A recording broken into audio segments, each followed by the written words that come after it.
Suspension order കൈപ്പറ്റട്ടെ. ഞാനിതിങ്ങനെ എന്താ പറയുക, ജീവിതത്തിൽ ആദ്യമായിട്ട് കിട്ടിയ ഒരു സസ്പെൻഷനാണ്. കുറേ കാലം സ്കൂളിലും കോളേജിലും ഒക്കെ പഠിച്ചിട്ട് 5 കൊല്ലം ഗവൺമെന്റ് ലോ കോളേജിലൊക്കെ പഠിക്കുക. പക്ഷെ അവിടെ നിന്ന് എനിക്കൊരു സസ്പെൻഷൻ കിട്ടിയില്ല.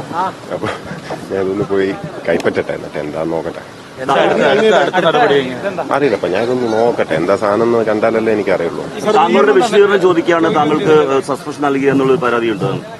പരാതിയൊന്നുമല്ല, ഞാൻ ഇത് ഡോക്യുമെന്റ് ആദ്യം കൈപ്പറ്റട്ടെ, പിന്നീട് നമുക്ക് നോക്കിയതിന് ശേഷം പ്രതികരിക്കണമെന്ന്. സാർ, വിമർശനം ഉന്നയിക്കുന്നതിൽ തെറ്റില്ല, പക്ഷെ അങ്ങ് മുഖ്യമന്ത്രിയുടെ ഓഫീസിനെയോ അല്ലെങ്കിൽ ചീഫ് സെക്രട്ടറിയോ അറിയിക്കാതെ ഫേസ്ബുക്കിലൂടെ പറഞ്ഞു എന്നുള്ളത് ഞാൻ പറഞ്ഞില്ലേ, ഈ മെറിറ്റ് അതിന്റെ എന്താണ്, കാരണം എനിക്ക് കേട്ടുകേൾവിയുള്ളൂ, എനിക്ക് ഡോക്യുമെന്റ് കിട്ടിയിട്ടില്ലല്ലോ. അപ്പൊ അത് കിട്ടിക്കഴിയുമ്പം നോക്കിയിട്ട് എന്താന്ന് വെച്ചാൽ നമുക്ക് ന്യായമായിട്ടുള്ള പറയാം. ഞാൻ പറഞ്ഞല്ലോ, ഞാൻ വിശ്വസിക്കുന്ന എപ്പോഴും ഭരണഘടനയുടെ ഒരു സുപ്രീമസിയിലാണ്. അപ്പോൾ ഫ്രീഡം ഓഫ് സ്പീച്ചും അതും ഇതൊക്കെ ഞാൻ അടിസ്ഥാനപരം as a lawyer, as a law student ഞാൻ വിശ്വസിക്കുന്ന കാര്യങ്ങളാണ്.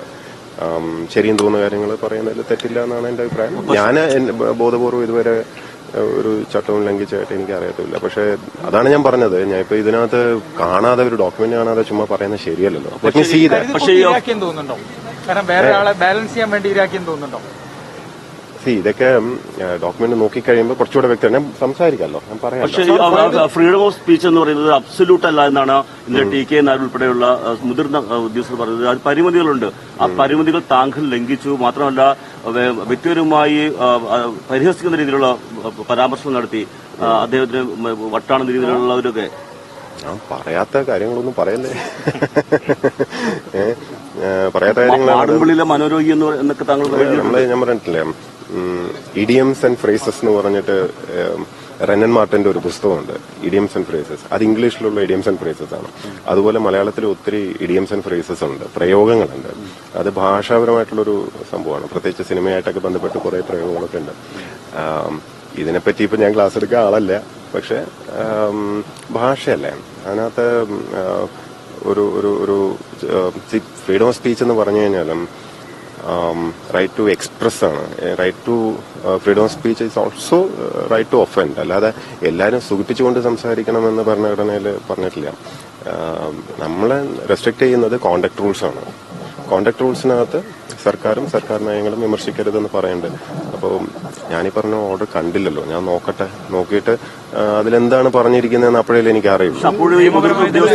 ഇൻസബോർഡിനേഷന്റെ ഇഷ്യൂ വരുന്നില്ല അതില്. അതാ ഞാൻ പറഞ്ഞു, എന്താണ് ഇതിനകത്ത് എഴുതിയിരിക്കുന്നതെന്ന് കാണണമല്ലോ, എനിക്ക് അറിയില്ല. So let me just go.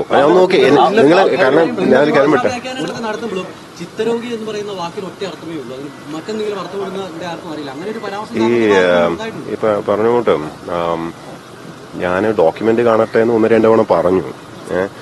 പക്ഷെ വളരെ ആധികാരികമായിട്ട് ഇതിനെപ്പറ്റി അറിവുള്ളവർ ഇവിടെ തന്നെ ഉണ്ടെന്ന് തോന്നുന്നു. അപ്പൊ എനിക്കറിയില്ല. സോ ഞാൻ പറഞ്ഞല്ലോ, let me see the document. അത് അത്രയല്ലോ. ഞാൻ ഒരു കാര്യം പറഞ്ഞു, അങ്ങ് തിരികെ നൽകിയതിന്റെ തെളിവുകളും പുറത്തു വന്നിട്ടുണ്ടല്ലോ. അങ്ങനെ ഒരു ആരോപണമാണല്ലോ അങ്ങക്കെതിരെ പറഞ്ഞിരുന്നത്, അത് മുക്കി എന്നുള്ളത്. പക്ഷെ ആ ഫയലുകൾ അങ്ങിൽ നിന്ന് കൈപ്പറ്റിയെന്നുള്ള അഡീഷണൽ സെക്രട്ടറിയുടെ രേഖയടക്കം ഇപ്പോൾ പുറത്തു വരികയാണ്. ഞാൻ പറഞ്ഞല്ലോ,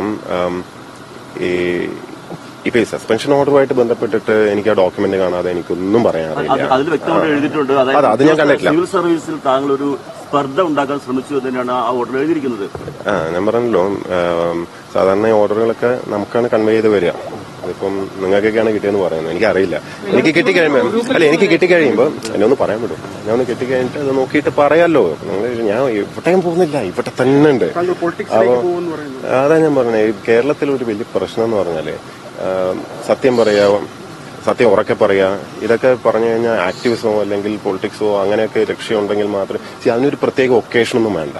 സത്യം പറയാൻ പ്രത്യേക സാഹചര്യവും ഒക്കെ വേണം. ഇന്നത്തെ ദിവസം ഇന്ന ഒരു അജണ്ട വെച്ചിട്ട് ഇതിനൊക്കെ ഓവർ ഹൈപ്പ് ചെയ്യരുത്. ഒന്നാമത് കേരളത്തിലെ പൊളിറ്റിക്സ് നിങ്ങൾക്ക് തോന്നുന്നുണ്ടോ എനിക്ക് പറ്റിയാണെന്ന്?